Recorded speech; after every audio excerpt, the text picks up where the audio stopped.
Oh, epidemiologi ya.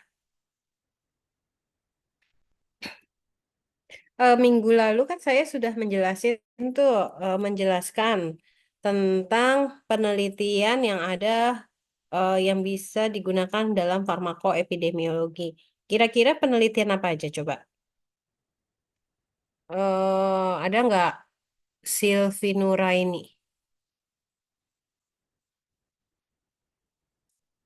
Ada nggak penelitian apa aja yang digunakan untuk bidang farmakoepidemiologi?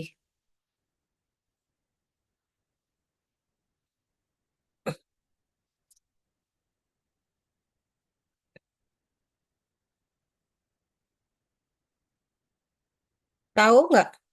Saya udah kasihin slide-nya ya minggu lalu.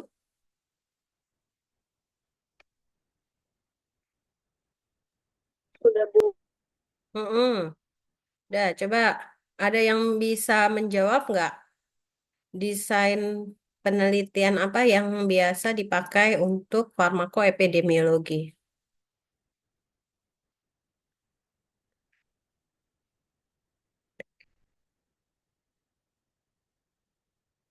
Metode penelitian farmakoepidemiologi. Ayo, siapa yang bisa?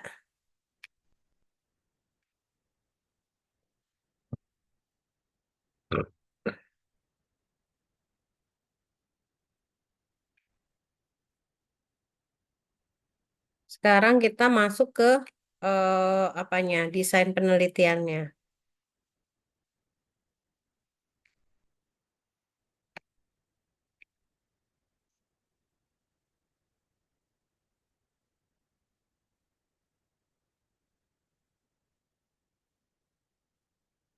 Cecilia Rakel ada nggak?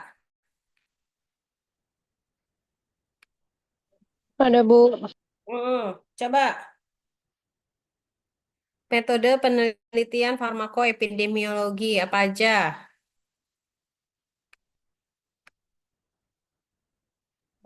Mengidentifikasi faktor resiko reaksi obat yang merugikan Bu. Enggak. Kan ada dua macam tuh penelitiannya. Apa sama apa?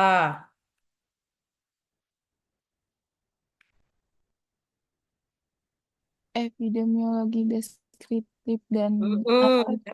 Penelitian apa tuh? Kamu bilang tadi tuh. Itu bukan Bu yang deskriptif sama analitik ya Bu. Ya, ya itu benar. Jadi penelitian epidemiologi itu dibagi menjadi dua, yaitu epidemiologi deskriptif dan analitik. Ya, kalau deskriptif apa aja contohnya? Penelitian apa?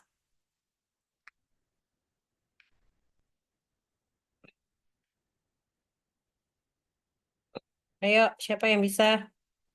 Kan ada dua Populasi kelas ya. sama individu ya, Bu. Hmm? Ya, populasi sama individu. Kalau populasi contohnya studi ekologis. Ya, ya gitu ya. Ada eh, deskriptif dan ada analitik. Ada yang populasi, ada yang individu.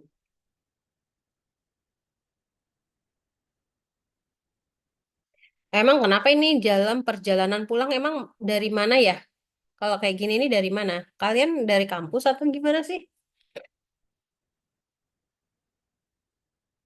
Kayak Silvi itu kira-kira hari ini kalian kuliah nggak sih sebenarnya?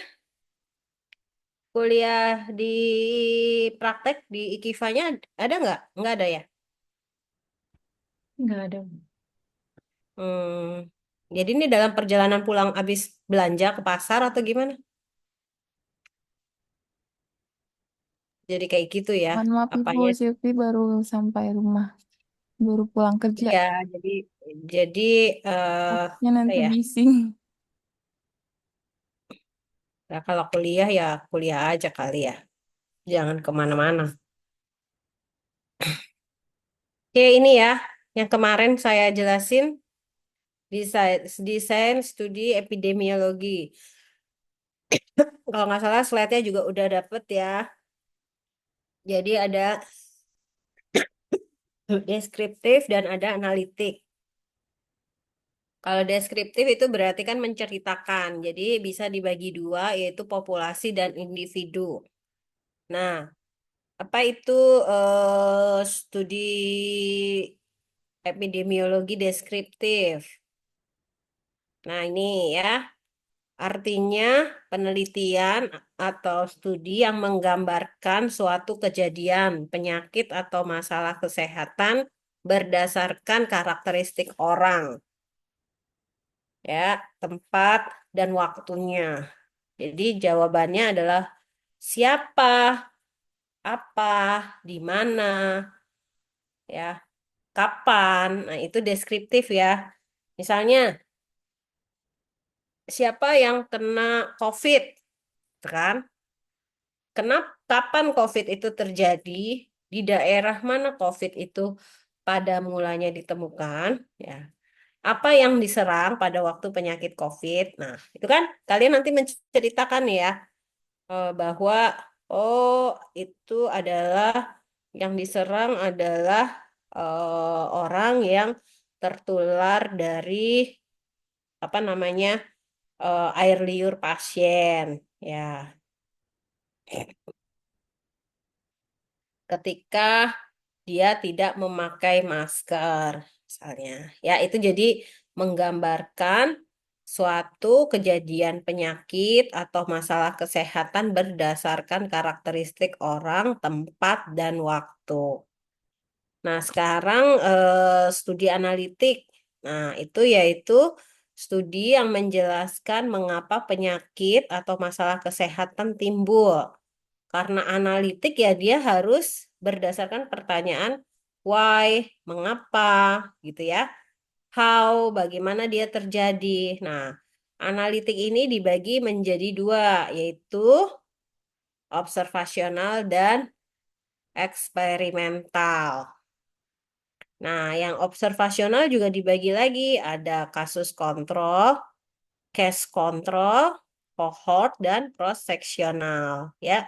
Yang eksperimental juga dibagi lagi, ada clinical trial, field trial, community interventional trial.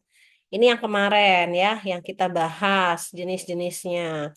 Dan udah ada nih sedikit bentuk-bentuk apa itu case series, apa itu case control, apa itu studi ekologi, ya. Ini semua udah ada. Kalian tinggal baca dulu ya. Nanti kalau misalnya minggu depan kita sudah bisa menemukan jurnal-jurnal yang terkait dengan penelitian farmakoepidemiologi.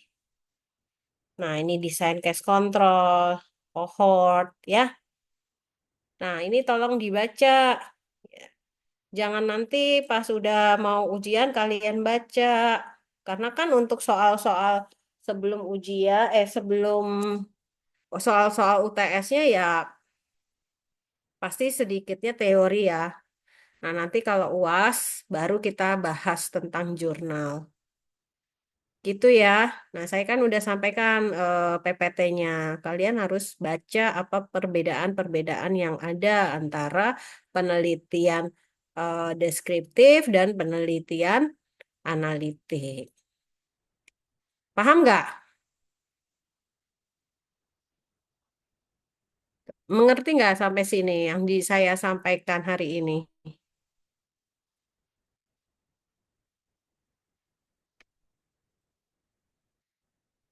Nih kalau diem aja, saya bingung nih. Kalian paham atau kalian tidak paham?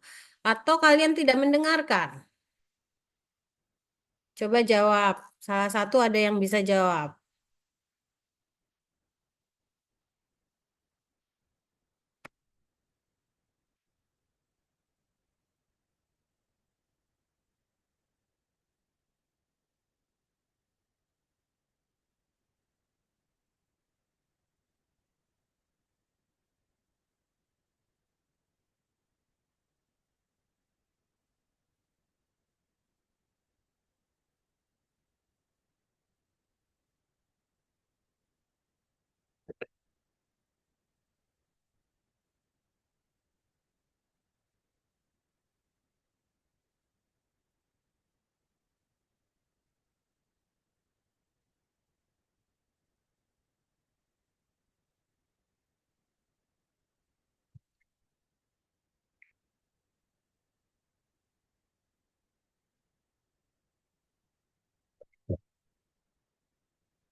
Kita lanjut ya dengan desain studi observasional.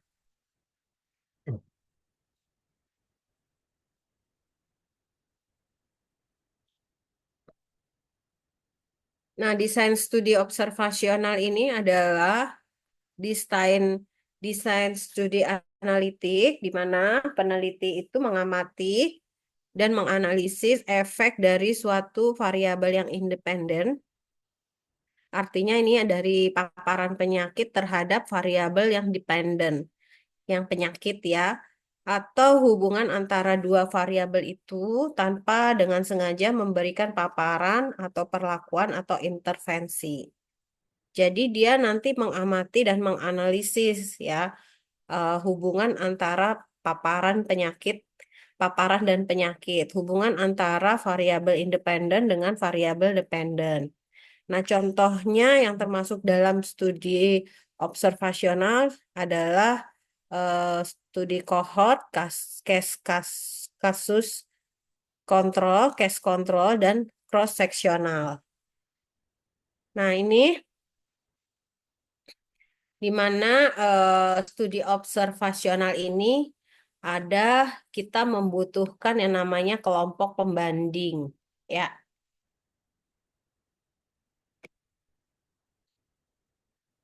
Nah, kelompok pembanding yang ini masuknya ke studi analitik ya.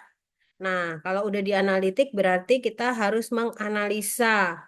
Ini dibagi dengan penelitian kohort, penelitian kasus kontrol, dan penelitian potong lintang. Ya. Sedangkan kalau tidak melakukan apa namanya melakukan pemberian intervensi, maka ada yang namanya penelitian eksperimental. Nah, nanti ke bawah-bawahnya kita sebut yang namanya random control trial atau RCT. Nah, kalau kita lihat dari bagaimana kualitas informasi atau bukti-bukti yang diambil selama penelitian, ya, maka yang paling bagus adalah meta-analisis, ya. Kenapa demikian? Karena meta-analisis ini buktinya banyak sekali, ya. Diambil dari diambil dari jurnal-jurnal, ya, jurnal-jurnal kemudian dianalisis antara jurnal 1, 2, 3 bahkan jurnalnya banyak ya. Nah, itu apakah dia memberikan informasi yang baik terhadap suatu kasus yang ada. Kemudian nomor tinggi kedua adalah systematic review. Lalu ada yang namanya randomized control trial, bawahnya lagi studi cohort, lalu studi kasus kontrol, studi potong lintang, case series atau case report, lalu pendapat pakar atau eksperimen. Ya, nah jadi kalau misalnya di suatu penelitian kita hanya mendengarkan dari pendapat pakar atau eksperimen kita uji coba di hewan, itu kualitas informasinya atau dikatakan sebagai bukti penelitian kurang kuat. Nah, sekarang pengaruh confounding faktor atau faktor pengganggu yang menyebabkan hasil penelitian salah atau tidak valid. Nah, kita tahu ya bahwa penelitian kita, penelitian farmakoepidemiologi itu atau penelitian kita lah, itu tidak selalu benar adanya. Ya, kadang-kadang hasil penelitian itu salah, tidak sesuai yang sudah kita perkirakan atau tidak valid. Kenapa demikian? Karena ada yang namanya faktor perancu atau faktor pengganggu yang membuat hasil penelitian itu tidak valid, ya. Nah, kemudian hasil penelitian harus menunjukkan validitas yang benar untuk populasi dan sasaran yang dituju. Tidak harus menunjukkan fasilitas eksternal, tetapi akan lebih bermanfaat jika menunjukkan validitas eksternal. Nah, penelitian kita yang ada itu harusnya bisa target populasinya itu tepat sasaran ya. Nah, sehingga kita bisa melakukan satu intervensi dari sampel-sampel yang kita punya. Nah, jenis studi observasional itu dibagi menjadi kohort, kasus kontrol, dan potong lintang. Nah, kohort di sini adalah prospektif ya, jadi yang untuk ke depannya. Di mana tekniknya memilih sampel fixed exposure sampling. Nah, di sini ada individu ya dalam satu populasi diambil yang tanpa penyakit. Nah, tanpa penyakit ini apakah dia terpapar dari virus ya atau tidak terpapar dari virus ya sehingga pasien menderita sakit. Nah, kalau misalnya terpapar tentu bisa didetek penyakitnya dan tahap penyakitnya ya. Nah, ini studi kohort retrospektif. Karena dia sifatnya retrospektif, maka dia mulai menentukan status paparan. Jadi dari masa lampau ke depannya ya, itu menggunakan studi kohort retrospektif. Akibatnya data-data yang diambil juga data-data yang kemarin misalnya ya. Lalu ada lagi studi kasus eh, studi kasus kontrol retrospektif. Bentar ya.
Ibu maaf belum di-unmute tuh.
Oke, kita lanjutkan ya dengan studi kasus kontrol retrospektif. Nah, kalau retrospektif kan berarti penelitian itu kita mulainya dari yang masa lampau hingga masa sekarang ya. Peneliti mulai dari menentukan status penyakit. Nah, nanti dari sini nih tetap populasi yang dipilih, kemudian ada kasusnya, individu dengan penyakit, dan ada kontrolnya, individu tanpa penyakit. Nanti dilihat nih, apakah dia terpapar atau tidak terpapar di masa lalunya, ya. Kemudian sama dengan di sini, terpapar atau tidak terpapar. Jadi arah penelitiannya itu dari masa lampau hingga sekarang.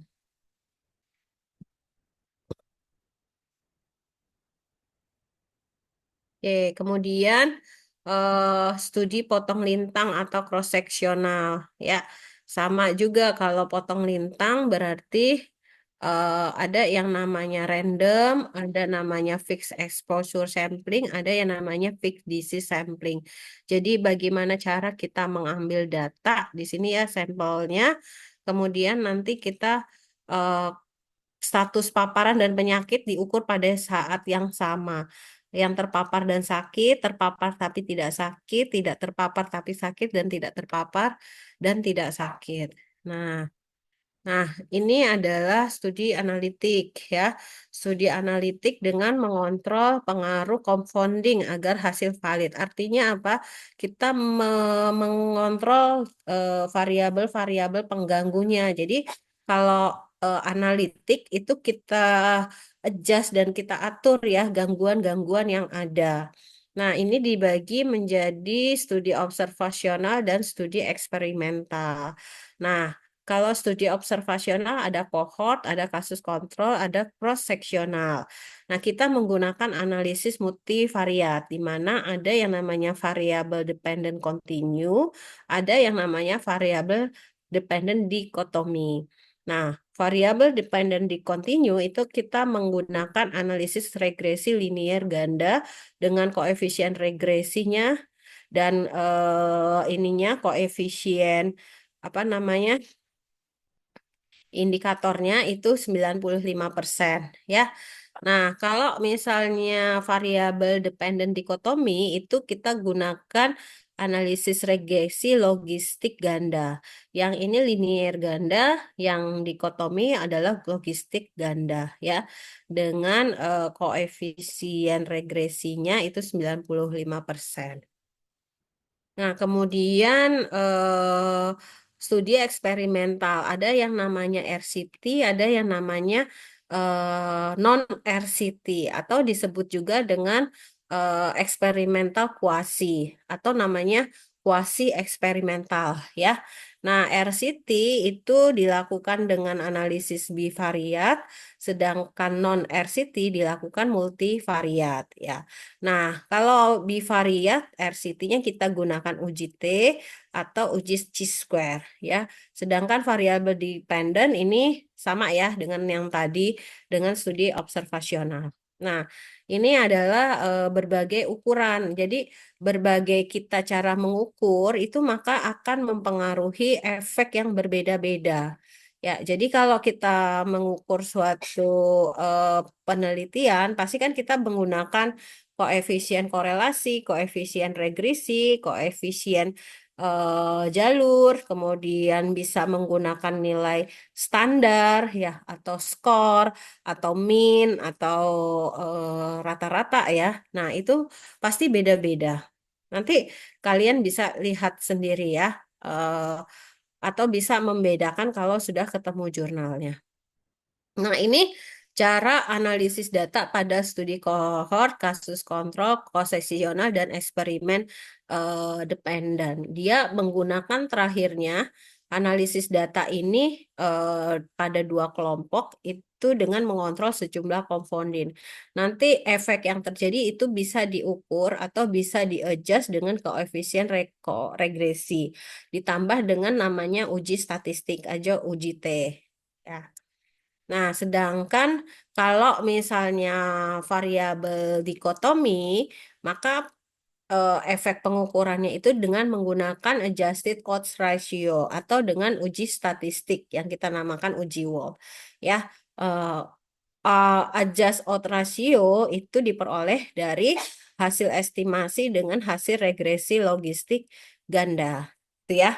Nah, ini adalah berbagai macam desain penelitian observasional. Oke, nanti sebentar.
Nah, ini ada contoh ya, mungkin eh, metode penelitian ya, di mana gini, ada tulisannya eh,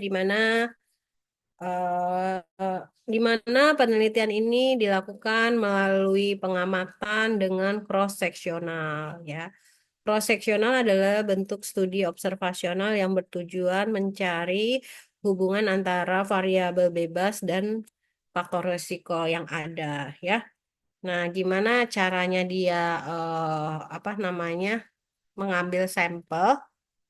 Nah, eh, subjeknya memiliki karakteristik tertentu di mana populasinya adalah semua pasien penderita kanker payudara di Rumah Sakit PKU Muhammadiyah Jogja, PKU Muhammadiyah Bantul, dan PKU Muhammadiyah Gamping. Ya, nah subjek yang diteliti dianggap mewakili seluruh jumlah populasi. Kemudian sampel itu diambil ya dengan menggunakan konsekutif sampel, di mana subjek yang datang itu memenuhi kriteria pemilihan lalu dimasukkan ke dalam subjek yang ini, yang untuk diteliti ya. Nah, kemudian nantinya pasti kalian punya yang namanya kriteria inklusi dan eksklusi. Nah, ini nanti bagaimana caranya itu nah ini ya alurnya. Alurnya nanti dianalisa ya. Analisisnya kan karena ada tiga variabel kan eh, penelitiannya di Muhammadiyah, Jogja, Bantul, dan Gamping. Nah, nanti dianalisis dengan univariat atau analisis korelasi tadi ya. Dan di sini nanti akan diketahui hubungan antara dua variabel. Nah, kemudian nanti akan ada hasilnya ya. Nah, ini contoh-contoh. Nah, ini banyak lagi nanti jurnal-jurnal yang lain yang sesuai dengan yang kita mau gitu. Apakah dia analitik ataukah dia apa namanya deskriptif. Nah, nanti untuk minggu depan kalian udah dibagi kelompok ya. Berarti kalian nanti mencari karena kita belajarnya tadi adalah observasional. Nih kan, tadi kita kan belajarnya tentang studi desain penelitian observasional. Maka ini ada berapa kelompok di sini? Halo? Kita Kelas ada 2B dua ada kelas. 4, Bu. Nah, ada 6 kelompok ya masing-masing ya? Kelas 2B 4.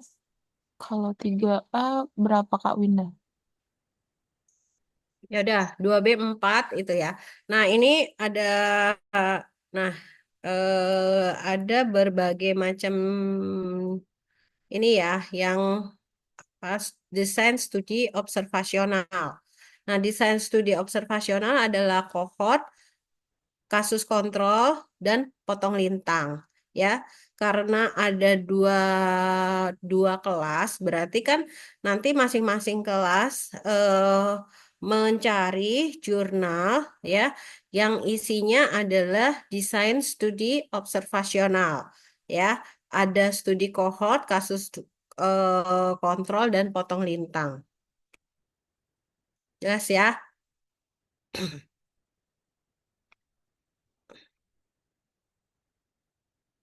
Nih, ya. Nah, ini kalian cari jurnalnya, ya. Jurnal yang membahas atau memakai metodenya jenisnya kohort, penelitiannya kohort. Kemudian cari kontrol, kasus kontrol, dan potong lintang, ya. Kalau misalnya, jadi ini berapa kelompok? Empat ya? Atau berapa? Tiga.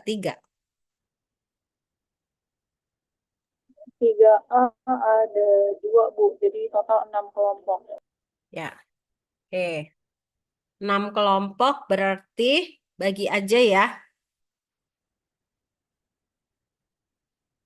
Jadi bagi aja eh 2 studi kohort, 2 studi kasus kontrol, dan duanya lagi adalah penelitian tentang potong lintang, ya.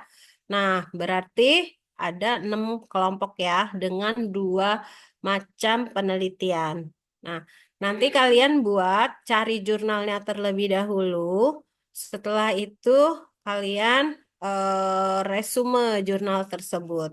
Ya, itu jurnal tentang apa, bagaimana metodenya, dan bagaimana hasil akhirnya. Ya, kenapa dia dikatakan studi observasional dan termasuk ke dalam penelitian kohort. Gitu ya, paham?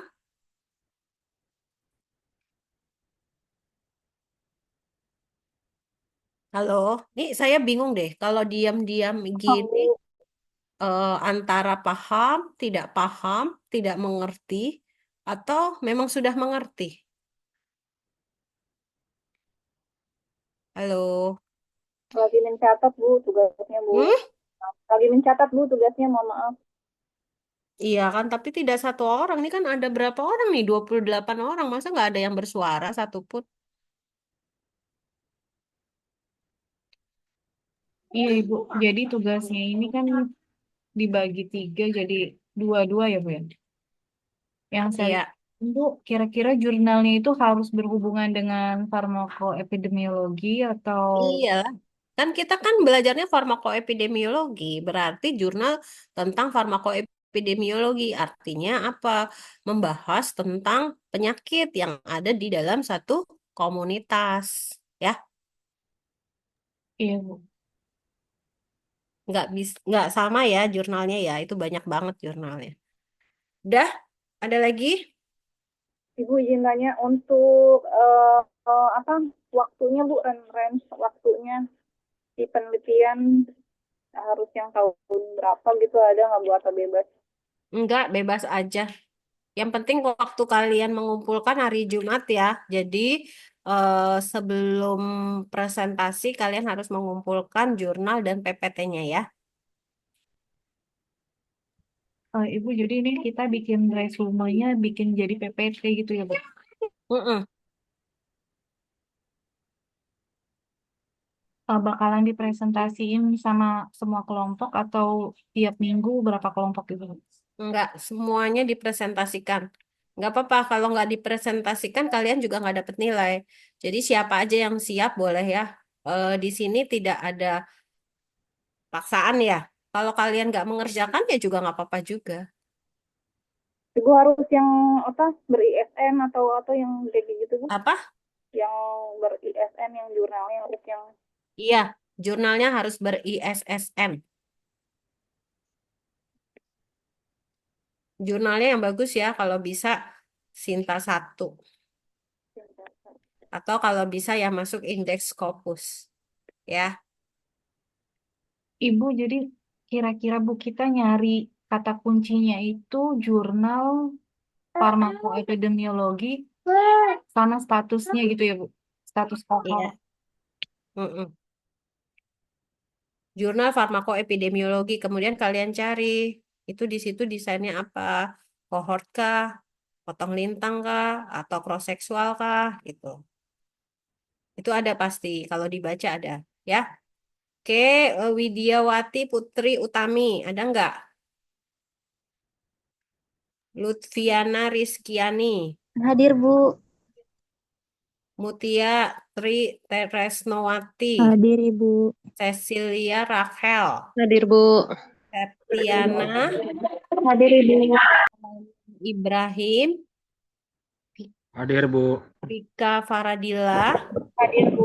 Ikhwatunida, Tidak hadir, Bu. Winda, Hadir Bu. Dea Irawanti, Hadir, Bu. Ayu Nurtalida. Hadir, Bu. Ini ada nggak ya Widiawati? Tadi saya Ada Bu. Hmm? hadir, Bu.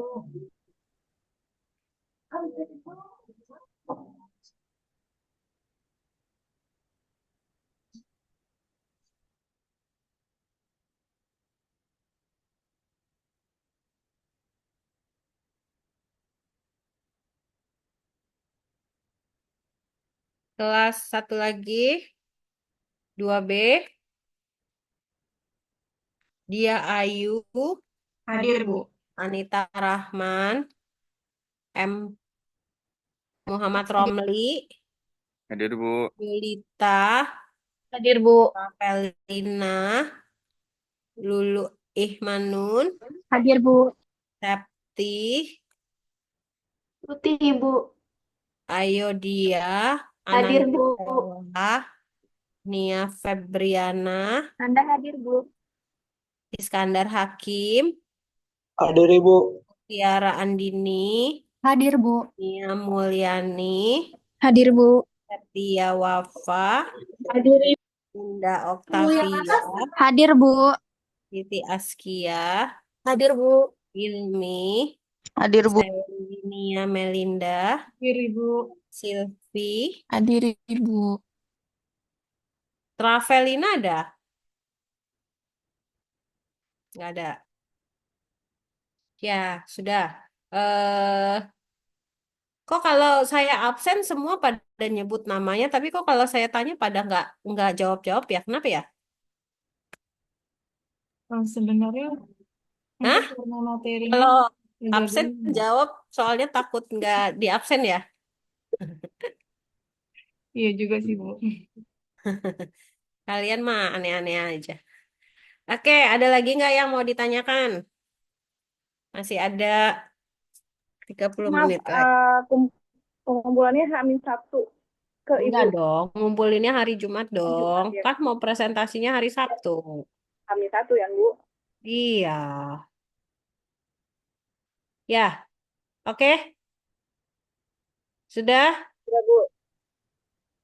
Ya dah, kalau udah nggak ada lagi yang ditanyakan ya. Berarti cari jurnalnya dan buat PPT-nya. Ya. Ya, Oke, ya, Bu. terima Siap, kasih. Bu. Assalamualaikum warahmatullahi wabarakatuh. Waalaikumsalam warahmatullahi wabarakatuh. Terima kasih, Bu. Terima kasih, Bu.